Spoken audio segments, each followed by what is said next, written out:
The Arc V era was one met with criticism by Yu-Gi-Oh fans across the board. Having a radical new mechanic in pendulums caused a swing in gameplay philosophy that was more akin to a kettle boiling.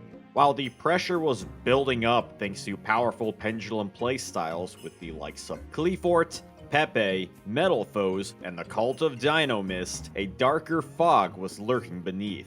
Quite literally in regards to the Black Xyz cards rearing their ugly heads in a climactic format where Zodiac reigned supreme, with Draco Zoo being a common variant. Konami needed to do something given the explosion of special summoning, pendulums, and new archetypes raised the power ceiling for, and that change would come in July 2017 in the form of New Master Rule, aka Master Rule 4.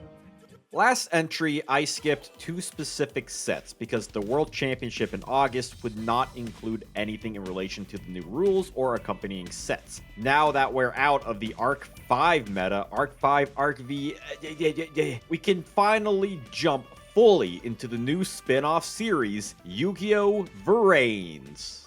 Or is it V-Rains? Varaines. I'm going with Varaines. A little bit of trivia. The name is an acronym for Virtual Reality Artificial Intelligence Network System.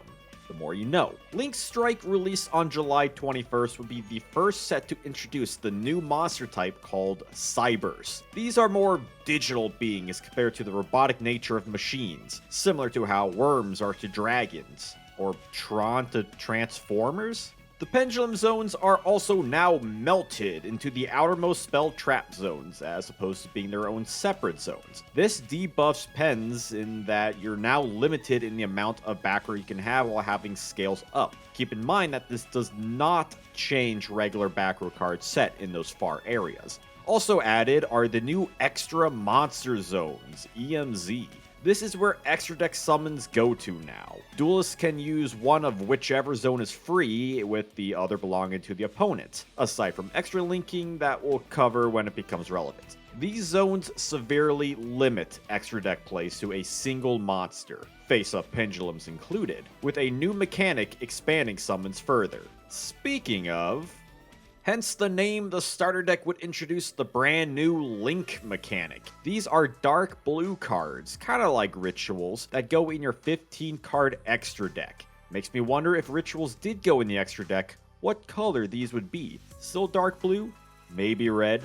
So how do these Link monsters work? Links are unique in that they don't have levels or ranks, nor do they have a defense stat. Thus, they cannot be Ritual, Synchro, or Xyz material, and they can't be set or placed in defense position.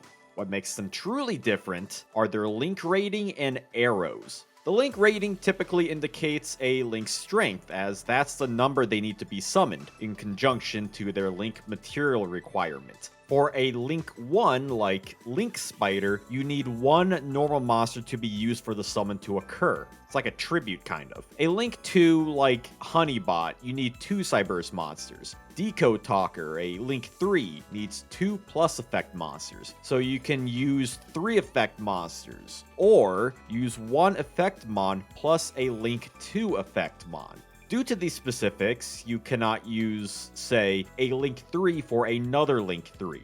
In many ways, it's an extension of the ever-growing simplicity of the extra deck summoning mechanics. Now it's more about the number of monsters used rather than the same level or adding levels. Lastly, the Link arrows indicate where you can perform additional extra summons depending on which arrows are red. For New Master Rule, this is mandatory. Extra mons must be special to either free EMZ or to where a Link marker points to. And it does work on your opponent's links if they point to your field. Gone are the days of summoning wherever. Monster placement is now more important than ever before. This leads to the first core set of the Varaines era, Code of the Duelist, on August 4th. The set would introduce quite a lot to varying degrees of impact. There would be new archetypes in Goki and Trickstars, with the latter being a strong burn deck that deals damage around your opponent doing actions, something that is proactive due to support cards like Trickstar Light Stage and Trickstar Reincarnation.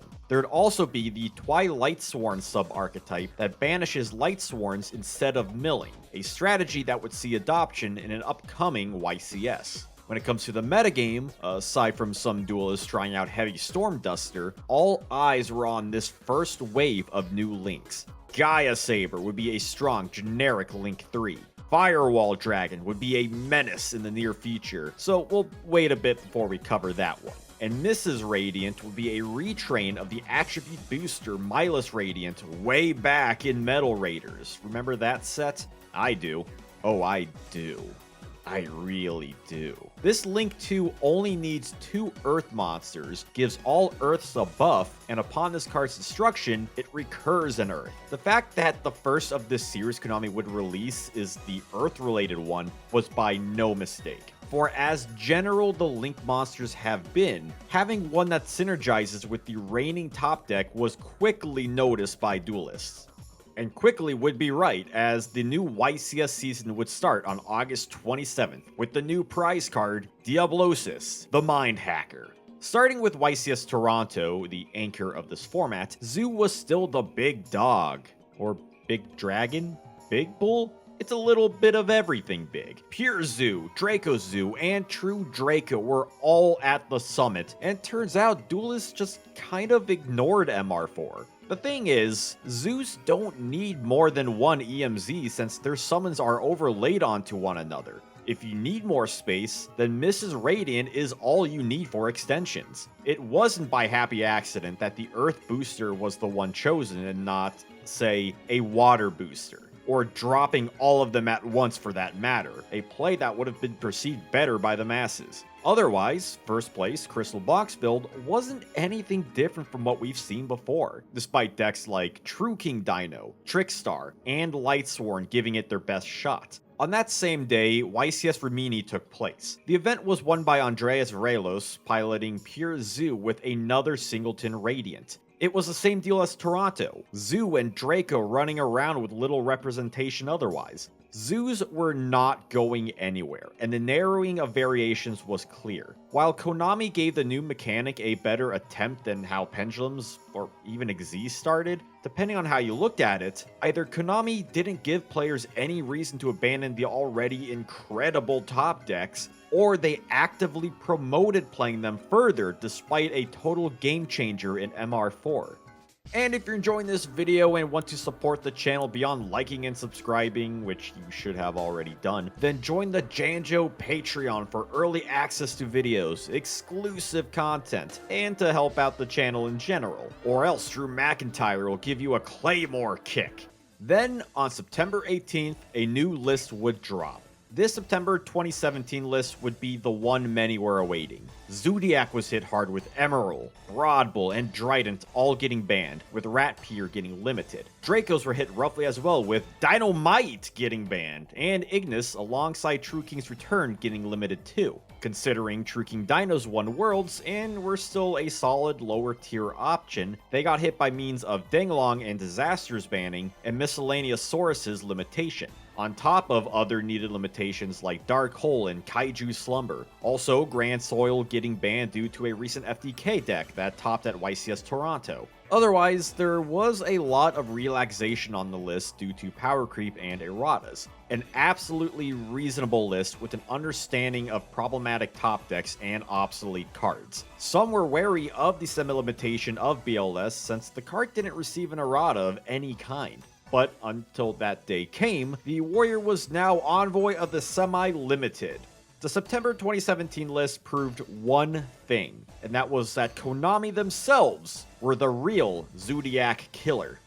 While this particular format was short-lived, it was a fascinating start to the Varane's era of Yu-Gi-Oh! You can see the idea behind links. They were Konami's attempt to spice up the game, and also to slow special summoning at the same time.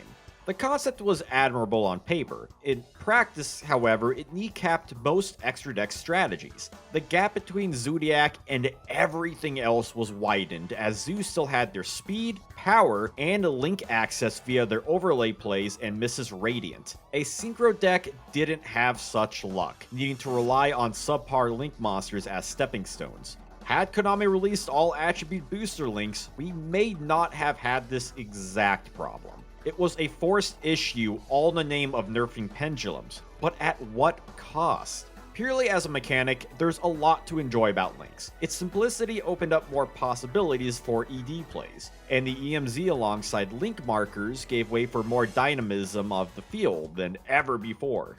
For what it's worth, at least Konami gave it more of a push than the soft release of pens, where they didn't see any play whatsoever. If anything, it was more similar to Zexal, where it still felt like the same format before, with minimal use of the new mechanic. Still, the EMZ and links conceptually changed the game more than the overlay network did upon inception.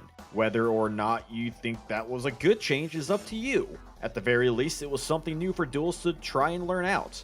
So here we are. Zoos were put back in their cage. Dracos left with their boss monster to deal with things, and a new wave of links soon to arrive. This transitional period was filled with those who hated the mechanic for killing their pet deck, and those optimistic for the direction of the new Master Rule. To say it was divisive would be an understatement. But what do you think about links being introduced at this time? What were your thoughts if you were experiencing links at this time in history? How would links continue to affect the game in this seemingly brand new environment? Tune in next time to find out. Duel on, passionate duelist!